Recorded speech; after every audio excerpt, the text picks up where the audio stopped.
I'm a certified financial literacy educator and working on becoming master trainer. I already did my TOT with the last cohort, the last cohort team that did at Entebbe. I'm working towards becoming a master trainer. I've been your host for the last sessions of this training session for trainers. Just to take you through what we have covered so far and who we've had on this roundtable before. I know many of you are hoping that one day you will be on the other side of the conversation. So Audrey, you're so privileged to be our fifth presenter on this platform. We've had Newton Buterava, who was our first guest on this show. Then we had Joan Mugenzi, who came in to tell us about the power of coaching and visibility still. We had the headmaster himself, Apollo Mboa. He also joined in the last session as a guest, and I was privileged to host him. Also, previously in the last edition, we had Philip Kiriowa. Philip did an amazing job in letting us know how he has moved from trainer to certified, and now he's a master trainer. And this evening, we have Audrey, who is a lot of things. If you happen to go on LinkedIn right now and just try to search Audrey, she's findable, and she's the reason why she's being spotlighted today on this platform. Because as a trainer, if you're doing so much work out there and no one knows what you're doing, or you're not even findable, I'll use that term, I don't know if it's in that dictionary. However good your work is and no one knows where you are, where to find you, or even to reference what you do, sometimes what you're doing might be in vain. So I'm happy to introduce Audrey without wasting a lot of time, since we lost time, and we still apologize for what happened earlier. This is not how it always happens. In front of us, we have Audrey Tumwine Ndaula. She's a Ugandan, by the way. Yeah. Sometimes we forget, Audrey, that you're Ugandan. So she's one of us, and she's a financial advisor and an entrepreneur. Currently, she's serving as the CEO, that is Chief Executive Officer of Hersense Consultancy. Hersense Consultancy is a coaching platform that helps working women build wealth through financial training and accountability. I like the word accountability, and I want us to highlight it so much because that's where our focus is going to go to in our conversation. She has been recognized by the United Nations Women.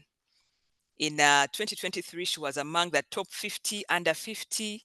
So Audrey is known for her engaging, practical approach to money management, but also having trained over 1,000 young professionals across East Africa. So Audrey, this is a powerful introduction and a bio and profile. I would like to even imagine, are you even part of us? Yeah, so sometimes we think in this association, we are all still beginners, we are all still grassroots, or we are still all talking to one audience or two.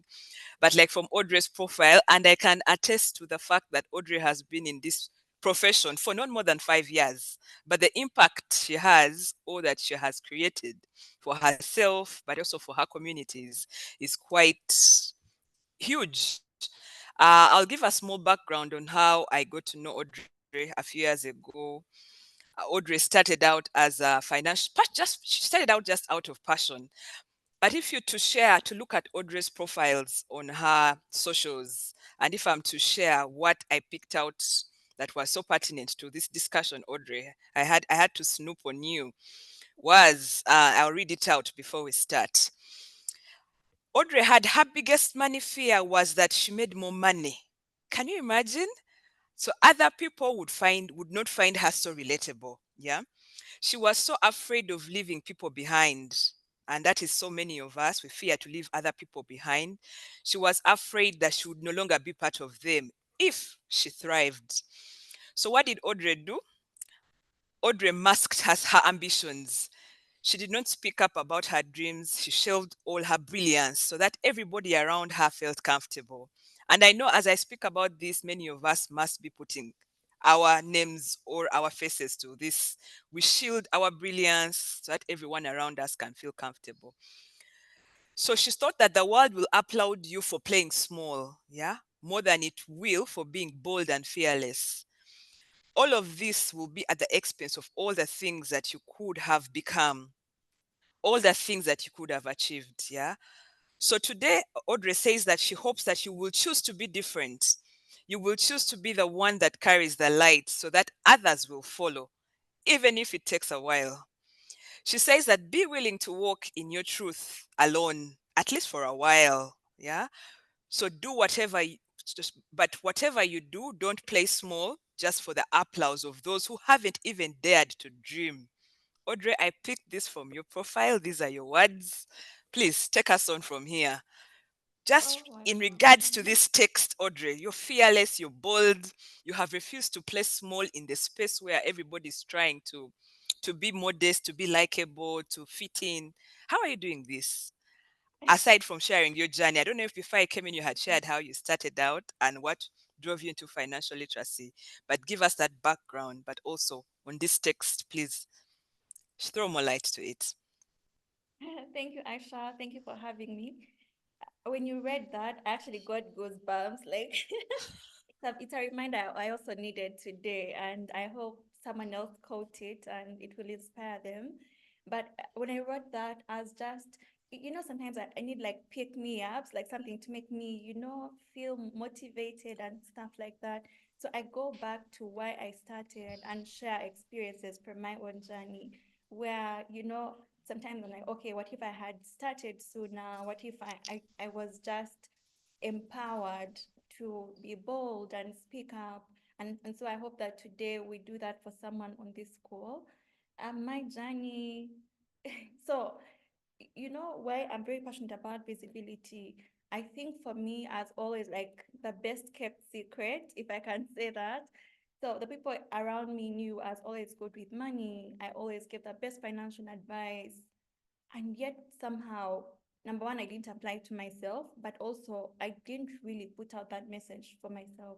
So how my journey started was, of course, I had quit my job. And when I quit my job, I quit to do my other businesses, as in event planning. I had a makeup company. I had a number of things going on. So when I quit and I was trying to do all of those things, I went back to my passion, which was, teaching people about money. So I'll just share online, share a little, maybe tip, how to budget, how do you do this thing without feeling overwhelmed. Again, coming from my experience. So people started to find it relatable. In as much as this industry is really, really crowded, there's lots of people who have been in the game for so long.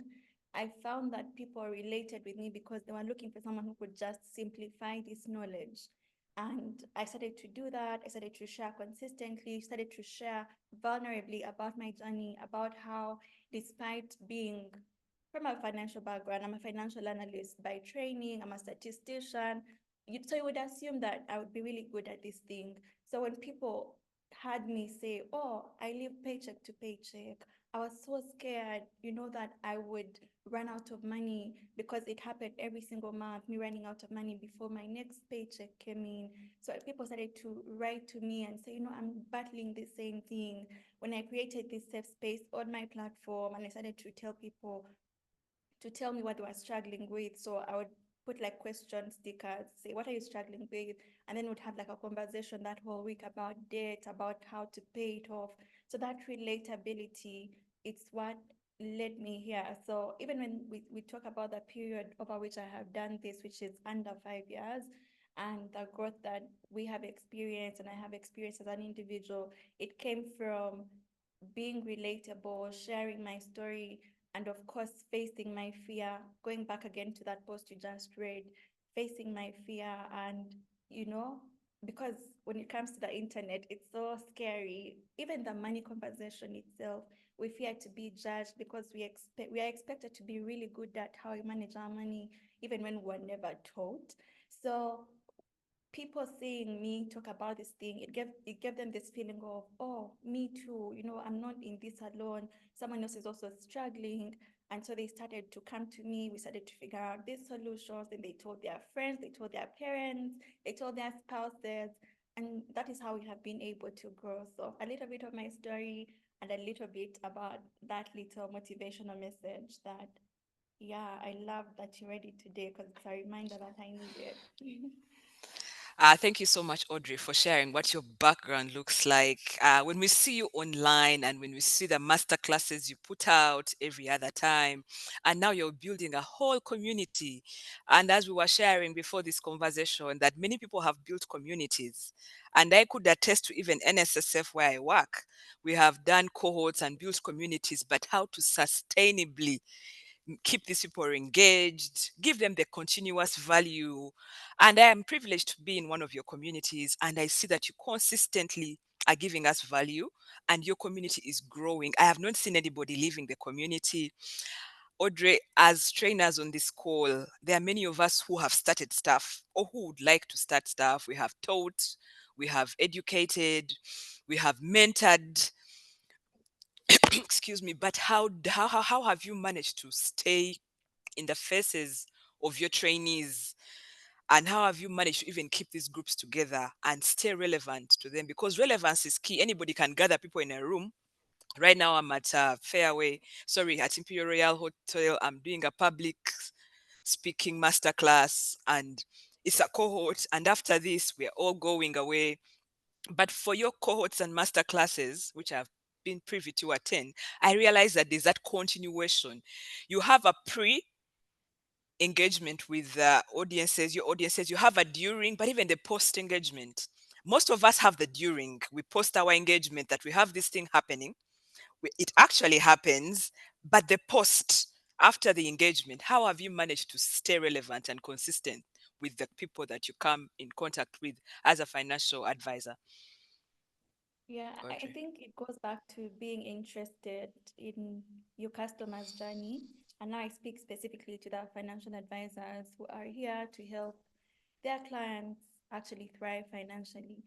So when you are interested in that journey, then you're going to want to do more than the masterclass, more than this tip that you shared online.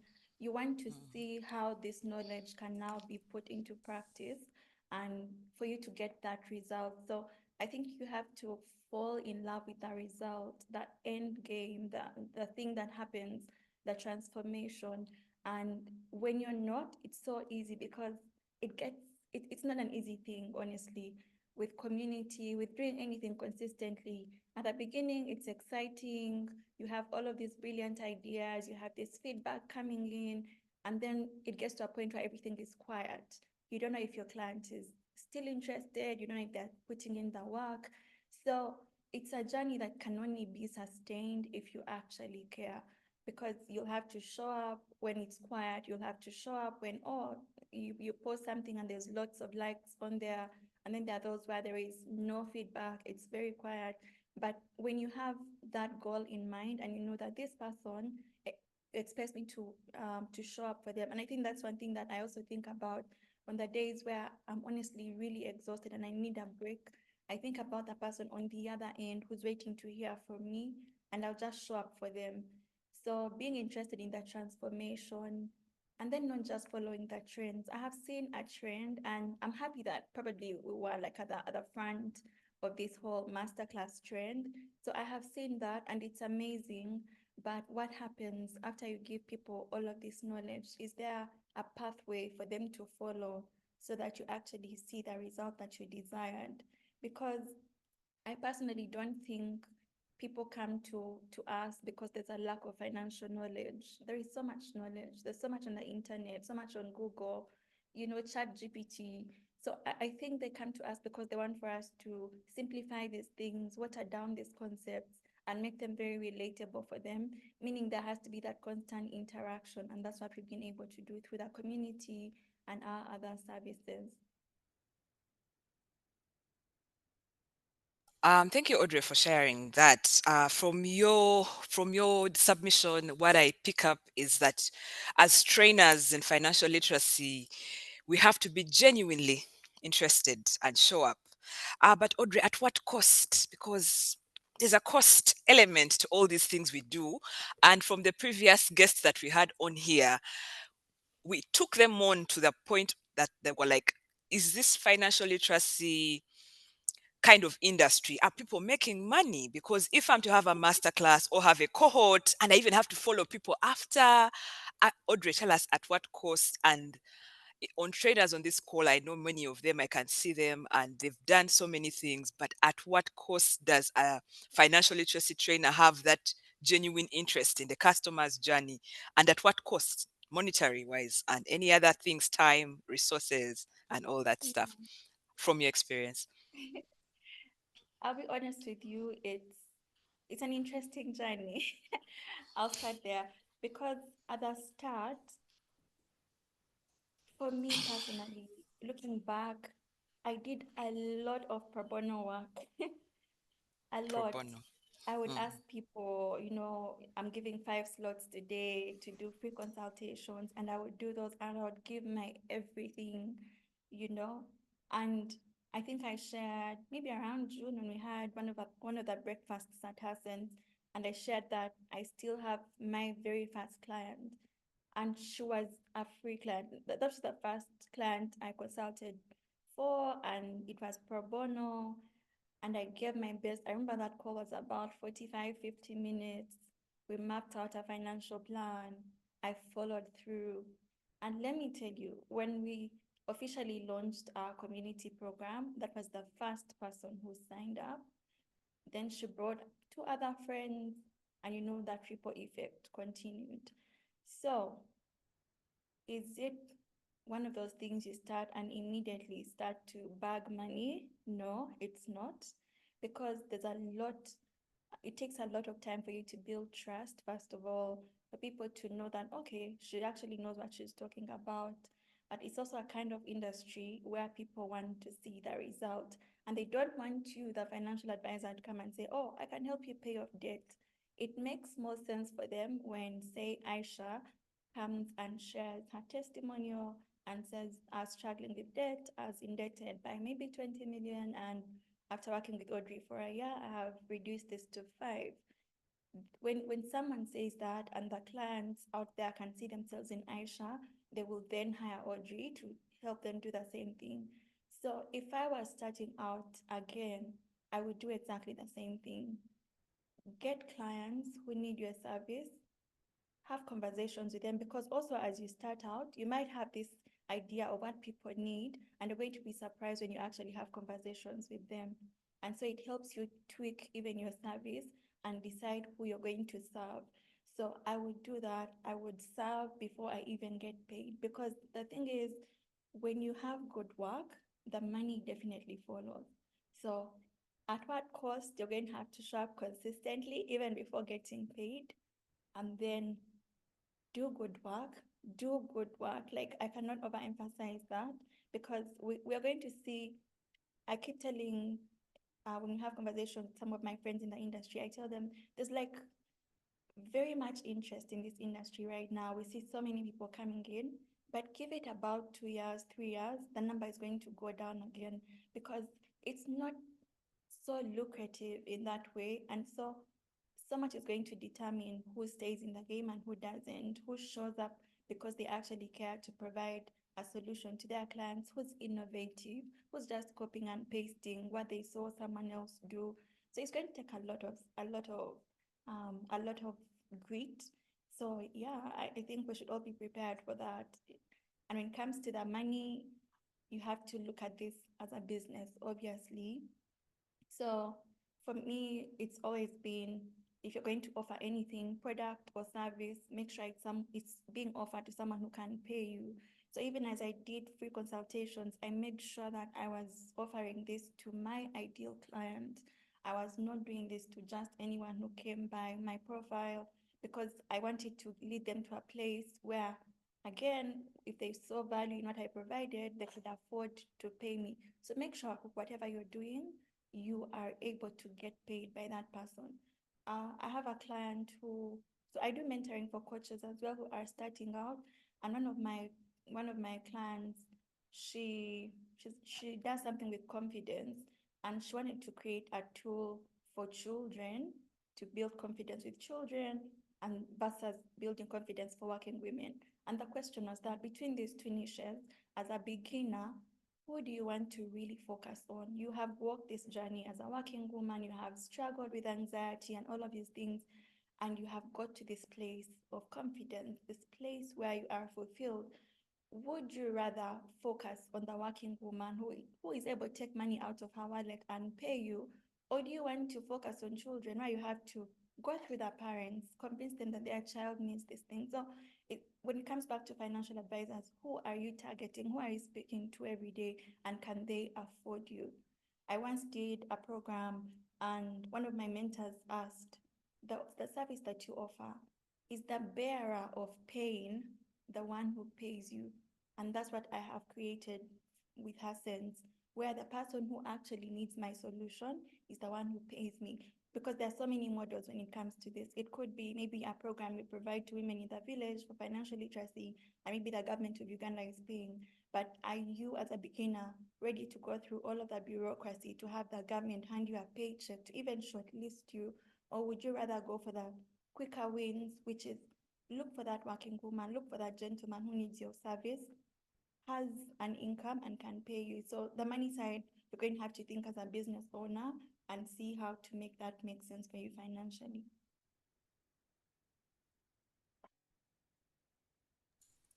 Thank you so much, Audrey, for sharing your heart out with us this evening. Ladies and gentlemen, the esteemed trainers, delegates. When sometimes when you go for certain events, they call you delegates. So I call that people on the call this evening delegates.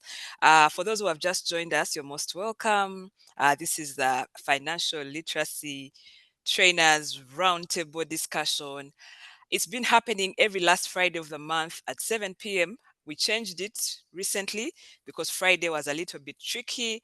But thank you for sparing your time as you prepare your questions for Audrey as we go through this conversation. I know there are things that are trying to go in your mind of how is she doing it? How has she done it? What challenges is she facing? And Audrey, as the audience prepares their questions, I would like you to let us know, for example, as UFLA, if anyone is on the call and don't know what UFLA is, it's the Uganda Financial Literacy Association. We are doing this together with NSSF. And from our research, we note that many trainers in Uganda, I could give Uganda as a context, many trainers are working with very limited resources. Yeah. Very limited resources, honestly. And those are the majority of what our membership looks like. They are working with limited resources. And so some of these training processes, they skip them because the resources are so little that even if it's companies paying them to do this training, some of these companies have not yet appreciated what financial literacy can do for maybe communities or for their companies. They are paying them very little money. What's your advice? What advice would you give for people who are trying to create this impact that you've talked about? Because many trainers have the heart to create the impact, but they don't have these big budgets. But also, if we are to move away from just creating impact with limited resources, Audrey, I know beyond the Bank of Uganda certification that many trainers right now are holding on to as the piece of gold that they have. We thank God for that certificate. It has really unlocked some doors for us. And if you could also share your story on how you applied for a certain intake and you didn't have that certificate and you missed out on an opportunity. So, Audrey, beyond the Bank of Uganda certification, what are the other, maybe top 3 skills that a financial literacy trainer should intentionally develop? Previously, if I'm to take you back in the last session we had with Philip Kirowa, who is a financial literacy trainer with Equity Bank, he told us how he intentionally had to go and do a coaching program for himself so that he could kind of skill himself up. Currently, as a financial literacy educator, I'm currently doing a public speaking masterclass. So there are things as trainers, I know many of us have the certificate, but sometimes we hold on to it as the only thing that is going to open doors. Audrey, from your experience and from what you've done so far in the marketplace, what are the other skills beyond what the Bank of Uganda certificate gives us? But on top of that, limited resources, how can trainers work with that? Right. So with reference to the Bank of Uganda certificate, I actually got mine last year in October. Yeah, last year October, and I had been running my consultancy firm for more than 3 years. So imagine if I had waited for the intake to be called, all of the opportunities I would have missed, you know. So for me, my take is you have to create your own opportunities.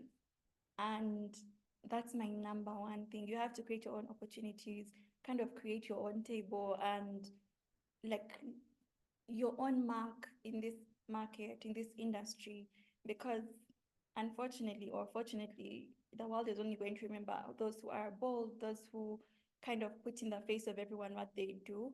So even with qualifications, I'm personally not big on qualifications. They are good, they open some doors, but you could have that certificate, and if there is not much substance behind it, you're still not going to be able to last in the market for long. I have my own experience. I think it's the one Aisha is referring to. 2022, I think I think 2022, there was an opportunity where NSSF was inviting bids for financial Yeah, I'll literacy give you trainer, until next Friday. and I had If all the it doesn't, then qualifications, next Friday I I had just first all go the to the village requirements, and I check had on mine. everything except the Bank of Uganda certificate. And of course, I didn't get in because of that, because it was one of the requirements. And for me, I remember telling myself, this is the last time I let someone hand me an opportunity. I'm going to create my own opportunities. This is the last time I wait for someone to choose me. Should there be an opportunity and I can get in, well and good, then I'm not going to sit here and wait for someone to choose me, for someone to dictate whether I get in or not. And I think as trainers, we need to have that mindset where we go out and get what we want to get, where we go out and tell the world, I'm good at this thing and I'm here to provide a solution and you need me. So that would be my number one tip. The other one, again, away from creating your own opportunities, is people actually have to know you.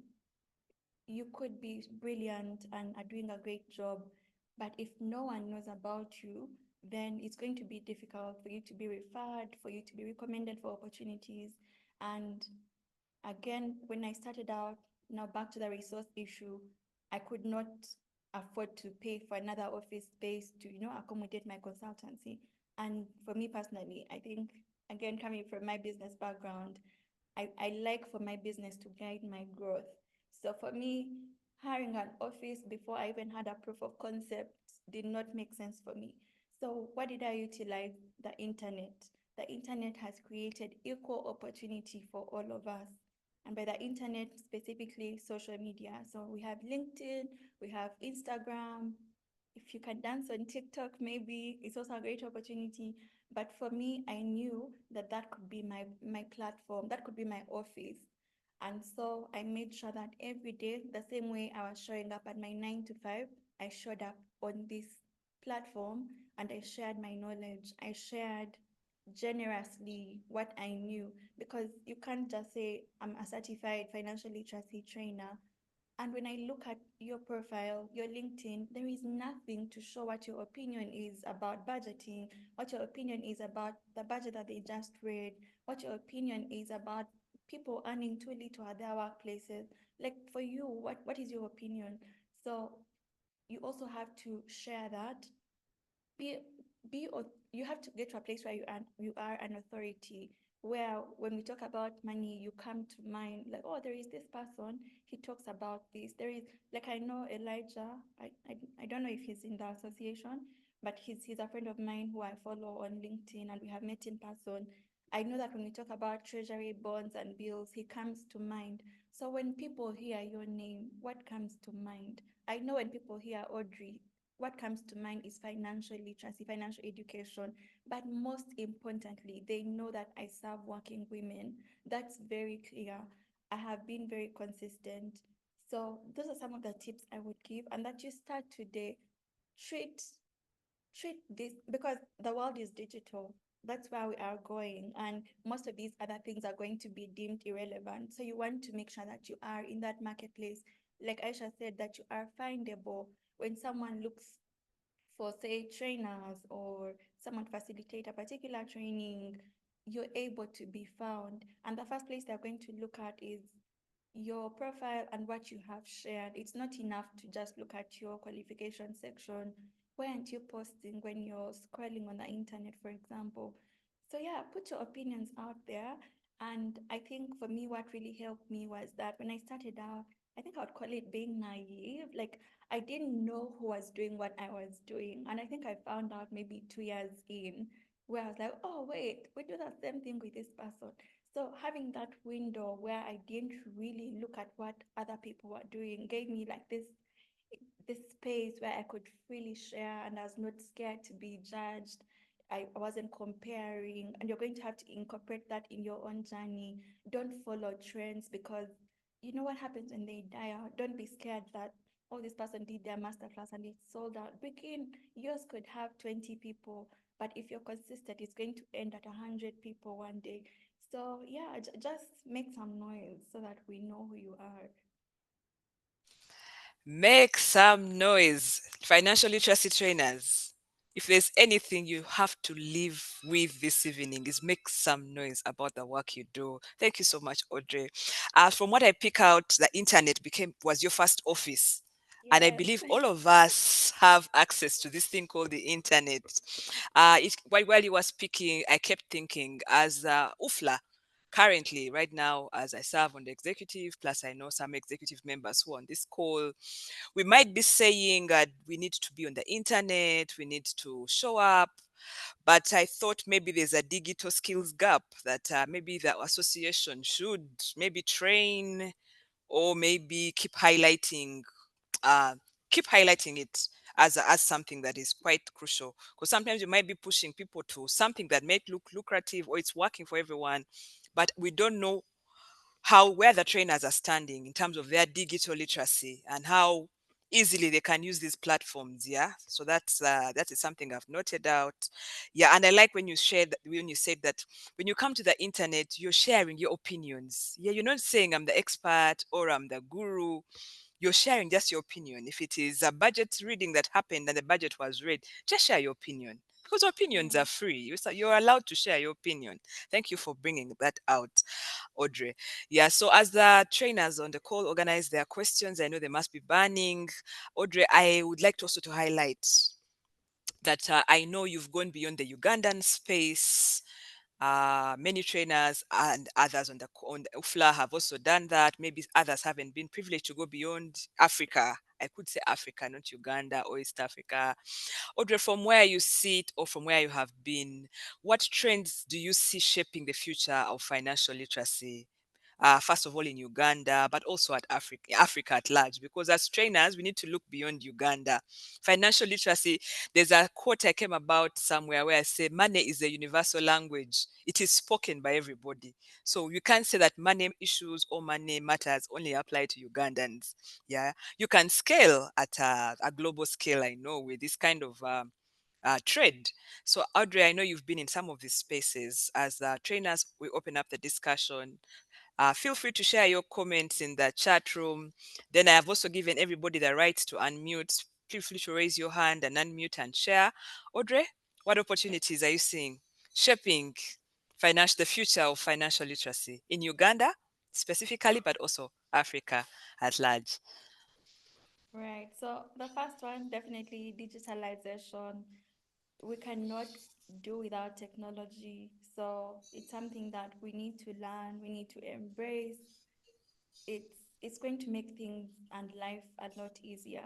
I have shared my own experience where my first office was this what last month. I got my first physical location last month, but I have leveraged on the internet and all of these digital tools, from the Zoom that we are using now to Google Meet, to arrange meetings with my clients, arranged how to receive money through the different payment platforms. So really, I've been able to organize myself just with digitalization, and that's a trend that's not going away. So that's something that we have to embrace, creating these little systems. It just makes your client feel like, yeah, you're serious, because again, your kind of profession is one where you have to build trust. So some of these things are just going to help you be more organized and build trust with your client.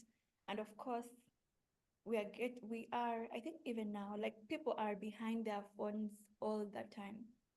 So why not take advantage of that attention? I think that's the biggest asset, people's attention. So when you're not taking advantage of that, then it means that by the time you get to them, someone else has got to them. The person who can, you know, find them as they are scrolling, find them as they are watching these funny things. So yeah, make sure you position yourself to grab this attention. The other thing is to simplify. I I think for me again, because I was coming from a financial background, I didn't feel the need to prove that I knew so much. So even as I started to share, I would really, really write these things in the simplest way. I see captions and like people write documents or maybe blogs, and I honestly cannot understand it clearly. I know what they are talking about. I know it's about money or whatever the topic is, but it is so complicated and I cannot relate with it. And because we have a very short attention span, at least I know I do, I want something that I can quickly understand and then maybe be led to take action. So a trend that I see and is going to continue to grow is where we really simplify.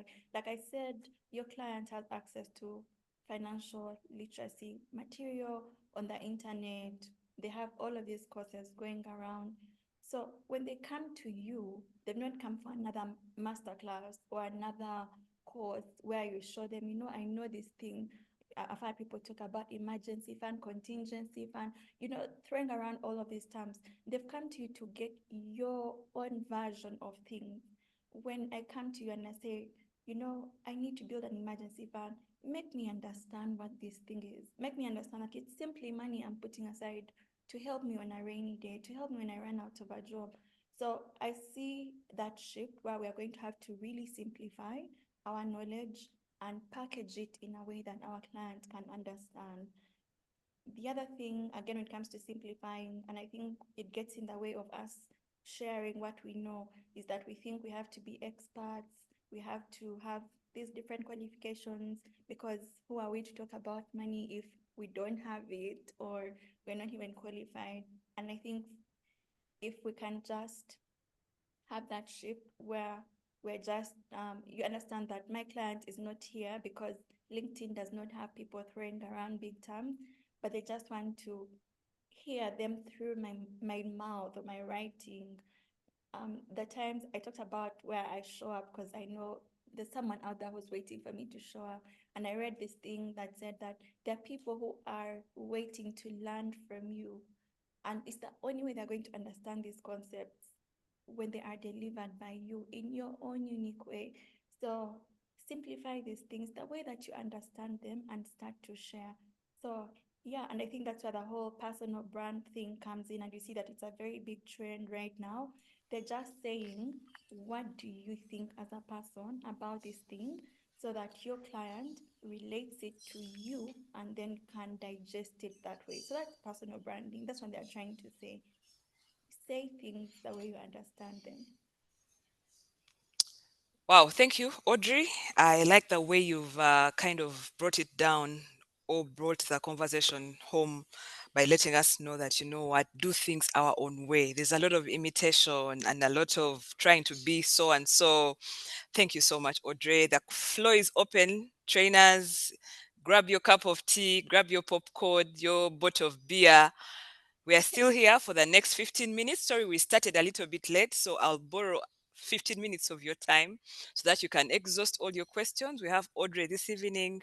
You can see she's also trying to hydrate and prepare to answer them. Godfrey, I see your hand is up. Please feel free to unmute and ask your question while the rest of the trainers share theirs in the chat or raise their hands to share. Godfrey Calimera, Thank you good so evening. much. Good evening, Aisha. Good evening, Audrey. It's a pleasure being here. It's quite exciting and interesting to be part of this sharing the roundtable for the trainers. I would love to hear from Audrey.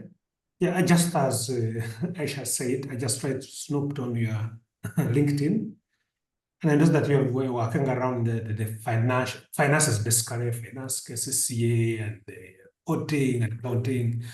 So, quick question for you. Who are your clients most? Are they institutions? Are they individuals or not? Secondly, you find that in terms of the behavior change, it's a process. It's not a one-day thing. It's not a two-month thing. Even yourself as a financial trainer, you find that you have only your shortfalls and pitfalls. How long does it take you to have that client move from like likable and sound believable to the time somebody dips a hand into his or her wallet to pay you? And thirdly, in the world of the AI, because you just type in into the Gemini and the ChatGPT and AI, and you have more than enough answers and references. How do you find that you're able to keep pace that kind of the AI with the kind of ubiquitous knowledge that is available? And again, not to make people feel like, this is another motivational speaker. Thank you. Thank you, Godfrey. Do I answer? Oh, okay. Let's take your hand. So, number one, who are my clients? So, just a little bit about my story. Like I shared, I have my own season where I didn't make the best financial decisions. I lived beyond my means. I struggled to pay bills because I just wasn't smart with my money. And so when I got to a place of financial stability, when I eventually had enough money to leave my job, create my own businesses, which for me, I always knew that would be my route, and my job was that stepping stone to eventually lead me to that place. When I started to share about my journey, the person I had in mind was the me back then, the me who struggled to pay her bills, the me who struggled to ask for a pay raise even when she knew she needed to earn more to sustain herself, the me who, despite being financially literate, she made these many mistakes, the me who had to work on her money mindset and allow herself to build wealth because she had never seen anyone around her build wealth long term. So when I created my solution, that's the woman I was trying to help because I had the experience to help that person. Can I help everyone? Yes. But I'm very passionate about delivering that result for the person who is on the same path as I was. So my client is the working woman, and all of our programs have been tailored to serve that woman. Most of our clients are between 25 to 40 because that's the age where they're getting into the corporate world or business world. They're starting to earn money for the first time. They have so many financial challenges and decisions to make. So that is who my client is. I get invited by institutions to do trainings. I do that, but that is who I serve and that is who I speak to when I put out the different um, conversations that I put out. Number two, behavior change. You're saying how long does it take before I think you asked before one changes or one before they pay you, something like that. So it's going to be different. And I think that's one thing that we have emphasized with our programs. There's no one size fits all.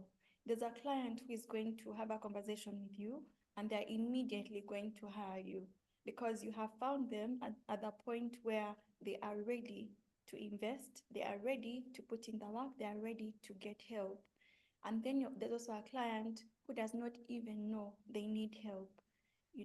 They don't, because if someone is, it's not like oxygen or food that if you don't have, you will die. And people somehow find ways to manage even with bad money decisions. So it won't look like a no-brainer for someone to hire you to help them for some of them. So when this person starts to engage with you, or let's say you have that free consultation that I recommended, and you start to talk about them, your role as a trainer, and for me, it comes a bit easily because the first thing that I do in my business is really like coaching. So I'm just guiding my client, trying to help them envision where do you see yourself and where you are currently with them, the habits that you have, with the income that you earn. Do you think it's realistic that you will end up at that point, say 5 years from now? And if it's not, what can we start to change now to get you to that point? So when you start to have that kind of conversation and you see that it's not going to look the same for each person, then you also open your eyes, the eyes of the client to, okay, this person could actually help me. So it takes time. Even when we onboard a client, for some, the shift is really, really fast. I have clients who will start their next business 2 months into the program. We have an annual program. Again, we started this because we knew that a one-off would not deliver the results that we have. So we created a community, an annual program which is renewable, but just for us to be able to handhold our clients, because it's a journey, it's a marathon, it takes time. So you're going to have clients who will immediately get a result, immediately put in the work. And then we have those who, even after a full year, there is no registered success because you are still just working on the mindset. It's not yet, they don't want this thing bad enough for them to put in the work, and we are going to have to first journey through that. So every journey is different, and that's where what I said comes in. Where I said you have to be interested in the client's journey and to know that it's all unique. It's never going to be the same, and no solution is going to work. That's why we could have, I think I've seen some people do digital products where they sell maybe an ebook on budgeting or things like that, and they don't do so well because, again, the client needs you to walk them through that journey and help them seek those answers within themselves. That's what is going, that's the difference. And then when it comes to the question of, I think, how do you thrive in the world of AI? AI is amazing because it's going to make your work so much easier, and now your role is going to be for you to humanize it. For example, when we created our annual program, we used AI a lot to structure the content, to help us kind of define clearly who the client was, because not every working woman, again, is our client. So it helped us see those things that we didn't think of before we started, but you're the one who's going to even guide the response that it gives you because you have the experience, you've interacted with different clients. Even as you prompt it for responses, you could give it examples, you know. So it still needs the human mind for it to function well and deliver an excellent result. And your client, of course, needs you to now again deliver that human experience for them to be able to get a great service from you.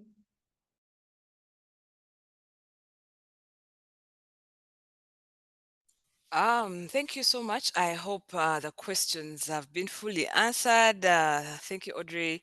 Godfrey, I hope you're feeling a bit more comfortable with what Audrey has shared. Do we have any other questions? Any trainers? Please feel free to raise your hand. Like I said, I requested for 15 extra minutes, so we shall be ending around 8:15 to 8:20. Kindly share your questions. We have Audrey in the house, the founder and CEO of Her Sense Society. I don't know if that's the correct pronunciation, Audrey. As the trainers bring in their questions, Audrey, I just wanted to let the audience know that I happen to be a member of that from the first year when you started out, and you stayed so true to your word. You held us accountable.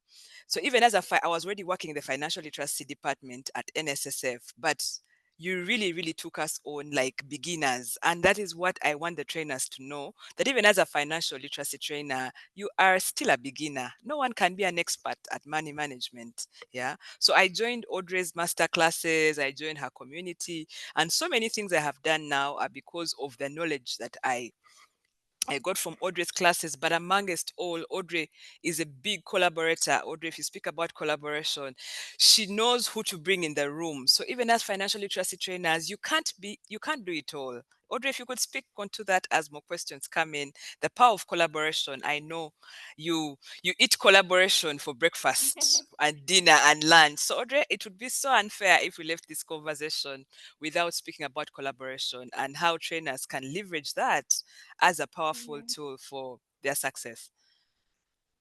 right. So I love collaboration, and it's one thing. I think when you approach it from a place of providing and receiving value, then it can set you, on a path of success. The way that I approach collaboration is that I first create value, because when you don't create value, then when you approach people, they think you have just come to take. And you don't want to be in that place because it kind of gives you unfair exchange. But when you create value and you can say, I did A, B, C, and D, I did this and this and this is what I do, this is what I'm really good at. It goes back again to finding something that you're really good at. Then you find people who complement what you do so that both of you walk away with some value. I'll give an example of what some of the collaborations that we currently have. If you have heard of Cornerstone, they are an asset manager in the market, kind of like UAP and some others. And it was so easy to onboard them because we have created value for our clients. We have educated them and taken them on this path where they are finally ready to invest. They understand what investment is. They understand what the terms are. They are the best client for this company. And so when we had a conversation, if anything, they came on board on our own terms. So that is the right way to approach collaboration, where you have created your own value. And when you approach, whether it's your fellow financial advisor or trainer or a company or brand, you're telling them, okay, when we work together, these are the wins I see for both of us, then it's going to be amazing. Another thing that I see is another advantage of collaboration is that you when you look at your weaknesses, so you have looked at your strengths and that's the value you're exchanging, but also look at your weaknesses and now look at the people who really shine in those areas and approach them. You're good at this thing, they're good at the other thing, and now you don't even have to tell them I struggle with this thing, but at the back of your mind, this person is going to help me with my visibility. Maybe they're really good at networking and I'm not. So you kind of see how to balance that out. But without collaboration, you're going to look like you're not serious and you could miss out on lots of opportunities. But again, know your value, because there are people who are going to come to take advantage of that. I think I shared a post on this. The people who come to you and say, oh, come and speak at this event. We are going to give you visibility. What do they call it? What do they call it? There's a word I've forgotten, where they say, oh, we have a room full of 500 people, come and speak on this topic. We don't have a budget for the speaker, but you know exposure. We're going to give you exposure. So knowing your value, you won't be taken advantage of by people like that, but also you want to find a good balance of how can we both win from this situation. So that's my approach on collaboration. I don't run into it too quickly. I'm very strategic with my collaborations, but I know how to negotiate based on the value that I've created. Strategy stands out in your conversation, Audrey. Thank you so much for sparing your time this evening to be with the trainers and to share your knowledge. Creating value also stands out so that people don't take advantage of us as trainers. We need to create that value. Yeah, so Audrey, we are bringing the conversation home. There are some comments in the chat. I will just read them out. Somebody saying, thank you, Audrey, for the wonderful insights. And her key takeaway is to make noise and be authentic. Yeah. We also have Godfrey. He's just reiterating that your target is a working woman. That's his takeaway. But also he's saying we need to be interested. You need to be very interested in the client's journey. We need to humanize AI. It's the first time I'm hearing of humanizing AI. Thank you, Audrey, because yeah, that's a great takeaway for some of the members on the call. So as before you prepare your parting words, Audrey, I would like to, first of all, before everybody goes on the call, to thank the trainers who have spared their Wednesday evening. Earlier on, one trainer called me and told me, why did you people put the thing at 7 p.m. on Wednesday? We have sale on Wednesday. When it was on Friday, people had weddings and parties. I feel like there's never a good time to learn. You just have to sacrifice and know that, you know what, this is our thing. And so just create time to be part of it. But even if you're not part of this or you miss it, the recordings are shared on the UFLA YouTube page. And my colleague and behind the scenes, I work with David Mugisha, who is also on the call. He helps a lot with the communication and everything behind the scenes. I would also like to thank Apollo Mbowa and the chairman, Ayebare Daniel, who have supported this program.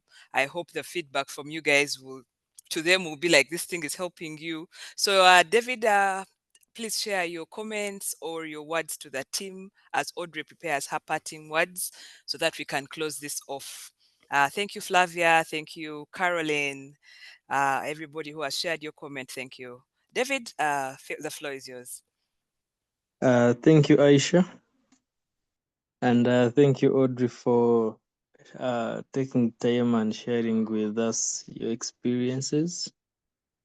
From what we have heard today, there is a way you track progress, and that has been part of the biggest question. How do you know that I have had impact in the people that I have trained? But from your sharing, there is a way you get your people, and if my memory serves me right, Aisha said there is a pre, a during, and a post, and I think that is something that has been roaming around, the question that has been asked on several occasions. How do I know that my training has had impact? So I had just one question, and if you could probably hint it on in about a minute. I see you do community trainings, and in communities we have those that are highly educated, moderately educated, and those that are illiterate. And how do you go about those that do not have much of an education? What approach do you go by? Thank Okay, you. by education, do you mean like school education or financial education? I mean both. Okay, so again, it goes back to who our client is. So most of our clients, they have that basic qualifications in terms of school. They have gone to, at least they have gone past their senior six or university. So we don't have a challenge with language, at least with who we are serving. When it comes to financial education, our programs are really, really simplified and we don't make any assumptions. We currently don't have any advanced programs or those at advanced level. All our programs are targeted for the starter, the one who's at the starter level. And you'll be surprised that even we have clients who are working with the capital markets, for example, and they find so much value in these programs. So we started out with that focus on creating this foundational knowledge for our clients. So that is what we have created so far. And as our clients grow, of course, we are growing with them, we are advancing a little bit, we are following that journey and creating more services as they grow. Just like when we started, our focus was on personal finance. We have now given a new focus to business growth and creating income streams. So they are guiding us as they move along.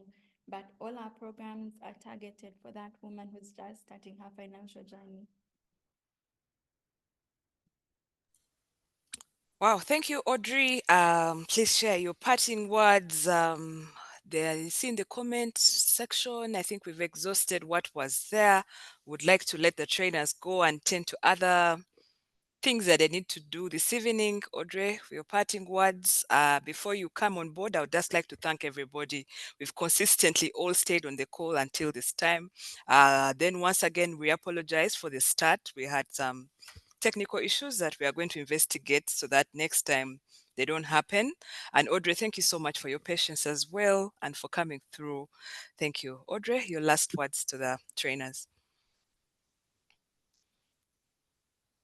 First one, I think just like to tweak a little mindset shift is that money is still a taboo subject and we have an opportunity to share and create these safe spaces where people can freely talk about money because unless we address these issues openly, then our clients, even ourselves, we are going to continue to kind of suffer in silence. And I wish we could have this same service for us trainers because like Aisha mentioned, not every trainer is financially well. So let's talk more about money and be the people that continue to lead this conversation. The other one, again, is for us to walk the talk. I know many of us who are afraid to share knowledge because how can you talk about a unit trust that you've never invested in? How can you talk about living debt free when you're struggling with debt? So it starts in house, it starts with us. Let's try to get to a place where we can now confidently talk about money. Let's incorporate all of those things we learned in the different trainings. Let's become the people that we want to see in our clients by managing our money well. And lastly, let's create our opportunities. Let's not wait for the world to present these opportunities. Just UFLA has so many, so many trainers in that even if there's an opportunity, we all wouldn't be able to get in. So what happens out of that? Let's create our own opportunities. And you do that by being visible, by sharing your knowledge, by helping people, create your own community, start with friends. I remember my first my sisters-in-law who paid me very lowly and they were there. But for the person who, when I kept sharing, oh, this is the training we're doing, they didn't know that these were actually my relatives. So start to create your own little groups and share your knowledge there, and they'll start to grow. And then show people how they can work with you. I don't know if that's clear. For example, you'll tell me you are a financial literacy trainer. Okay, that's good. How can I work with you? How can how can you help me? What does this mean? Create your own services. When you go back home, or maybe tomorrow because it's already late, just think of, okay, what's one thing I can provide starting today that someone can pay me for, and how much would they pay, and what value would I create? And then start to do that thing, because that's where you start. Do you want to create maybe a little workbook on budgeting? Do you want to create consultation? And I feel like consultation is a great place to start, the one-on-ones. And you say, over 60 minutes, I can help you create your financial plan. So give people an opportunity to work with you and to pay you, so that even as financial advisors, we start to thrive financially, and we're not just talking and becoming motivational speakers, but we're also, looking at this as a business and a way that we can both us and the client be fulfilled. So those are my parting shots. And again, thank you Um, for having me. Thank you, Audrey. So beautifully spoken, so beautifully calm. Thank you, Audrey. It's always a pleasure. We'll be reaching out to you for more of such discussions, and we hope one day we'll have a physical conference for the trainers, and we will share more in person. I hope when we invite you, you will come around. Thank you, David, for the support in the back end. Thank you, trainers, for coming through up to this point in time. 20 minutes beyond time, and you have stayed and you have shared generously and of your time and your comments and your questions. We don't take it for granted. The next session will happen on the 24th of September. That is the last Wednesday of September. Different guests, hopefully, and different conversation. We look forward to having you all and many other trainers. All your friends who haven't come for this one, please nudge them to go back to the UFLA YouTube page to see all the recordings are going to be placed there. Some are already there, and we hope to keep engaging on the WhatsApp platform. To you all, thank you and have a nice evening. Yeah, thank you. Thank you. Thank Thank you. you. Nice See you. evening, Have a lovely Aisha. evening. Bye-bye. Thank you, everyone. Bye. Good night, all. To our trainer, thank you.